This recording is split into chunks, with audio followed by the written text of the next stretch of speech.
Apps closing automatically after opening an iPhone fix. Hello everyone, I am Vishaka and welcome to our channel Create, Login and Delete.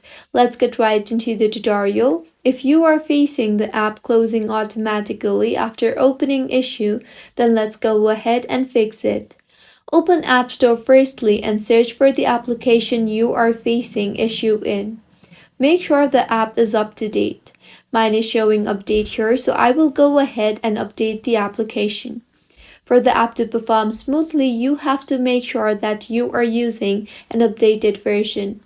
Try opening the application again and see if the issue is solved or not.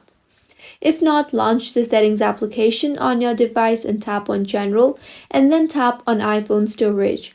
Make sure your device has enough storage for the apps to perform smoothly without any glitches. You can also clear space to recommendations or offload the applications that are no longer in use. Also check for iOS update in your software update settings. Tap on General and then tap on Software Update and make sure your iPhone is updated to the latest version of iOS. The latest version is crucial to maintain optimal performance and it can also resolve issues on your iPhone. If the issue is still not fixed, go ahead and reset all settings.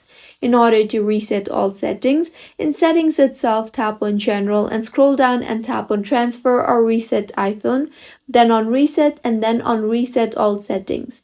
Enter your passcode and reset all settings. Doing this will reset all settings, nevertheless, none of your data or media will be deleted. Your iPhone will take an auto restart now. You can also try to delete the app from your device and then reinstall it from the App Store, and your issue should have been fixed by now. If you find this tutorial helpful, do subscribe to our channel. Thank you for staying with us until the end.